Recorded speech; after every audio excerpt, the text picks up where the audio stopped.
Assalamualaikum warahmatullahi wabarakatuh. Perkenalkan, nama saya Reski Muhammad Suki Sananda. NIM saya 1941620112011483.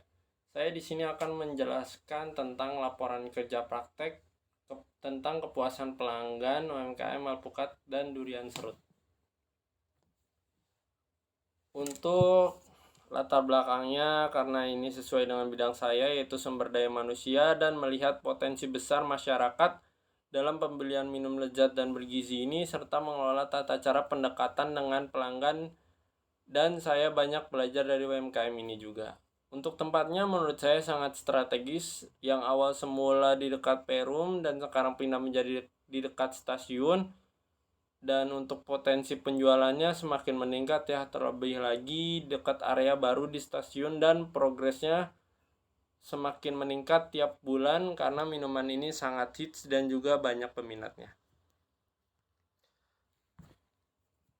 Seiring perkembangan zaman, semakin bertambah pula jumlah penduduk dengan sedikit membaiknya kondisi ekonomi. Kita pada krisis pandemi COVID-19, kita melihat geliat ekonomi dan konsumsi yang cukup menjanjikan. Dan selain itu juga banyaknya bahan baku yang melimpah dan mudah diperoleh, memunculkan sebuah ide untuk membuka usaha alpukat kocok dan durian serut. Usaha ini merupakan bisnis yang cukup menjanjikan. Indikasinya terlihat dari tumbuhnya usaha ini setiap tahunnya, di mana kita melihat semakin banyaknya orang yang berwirausaha di bidang ini. Jadi yang awal semulanya itu namanya alpukat kocok, jadi ada referensi dari pemilik usaha untuk menambahkan durian serut. Jadi untuk seperti itu, jadi tetap ada menu alpukat kocoknya, namun dimixkan dengan durian serut, begitu ya. Karena banyak pelanggan juga yang memberikan ide kepada kami agar alpukat kocok ini ada menu selain alpukat kocok. Untuk grand teorinya, yaitu manajemen kepemimpinan atau leader lembaga pendidikan Islam adalah harus mempunyai jiwa kepemimpinan yang baik sehingga tercermin suasana yang baik dalam pengelolaan lembaga pendidikan Islam. Baik tidak hanya satu lembaga pendidikan, sangat bergantung pada manajemen tipe kepemimpinan sebagai pemimpin tertinggi dalam suatu lembaga.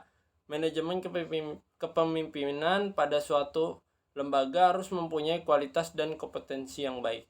Untuk middle teorinya, sumber daya manusia merupakan aset penting dan berperan sebagai faktor penggerak utama dalam pelaksanaan seluruh kegiatan atau aktivitas instansi, sehingga harus dikelola dengan baik melalui manajemen sumber daya manusia.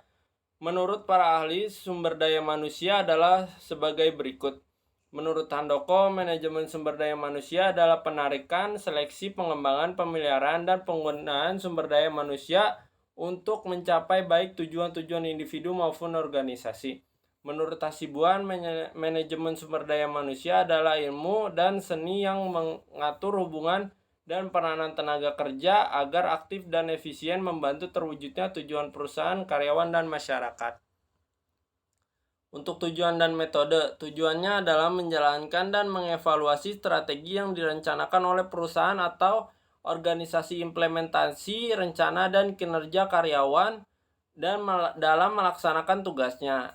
Untuk evaluasi dan reevaluasi rencana pencapaian target, memahami kekuatan dan kelemahan serta tantangan dan ancaman pada perusahaan, merancang inovasi guna meningkatkan efektivitas kinerja.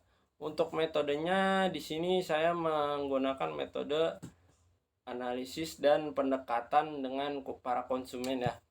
Jadi saya membagikan brosur yang menarik kepada setiap konsumen yang atau pengendara motor, mobil, maupun pejalan kaki yang melewati kios minuman, dan saya lengkapi dengan promo yang membuat calon pelanggan ingin membelinya. Jadi saya menjelaskan kami ada promo-promo tertentu di setiap harinya, dan itu sangat menarik agar pelanggan tertarik untuk membeli minuman kami. Dan di saat kami melakukan promosi, kami sangat bersikap proaktif dan tidak menunggu calon pelanggan datang ke kami datang ke pelanggan, dan kami juga saat melakukan promosi, kami memperkenalkan juga produk lewat media sosial seperti WhatsApp, Instagram, Gojek, Grab dan sosial media lainnya.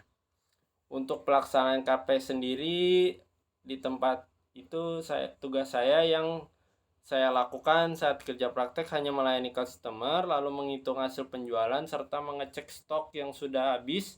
Sehari-hari kegiatan saya berangkat buka warung bersama teman saya. Kita buka start pagi jam 7 sudah di kios untuk mempersiapkan segala sesuatu agar saat toko buka barang sudah tertata rapi, dan saya juga menjual minuman ini lewat media sosial dibantu aplikasi Gojek dan Grab. Serta ada promo menarik di media sosial setiap weekend, dan saya diharuskan melayani customer dengan ramah baik dengan murah senyum. Dan untuk pemilik usaha sendiri sangat baik, ketika kami pulang kerja kami selalu diberikan minuman. Untuk pelaksanaan KP, uraian pelaksanaan tugasnya, adapun pekerjaan yang dilakukan selama kerja praktek yang dilaksanakan pada hari Selasa tanggal 15 Februari, awal mulai saya kerja, sampai dengan hari Selasa tanggal 15 Maret, dan dilaksanakan selama hari kerja yaitu hari Senin sampai Sabtu. Untuk minggunya libur ya.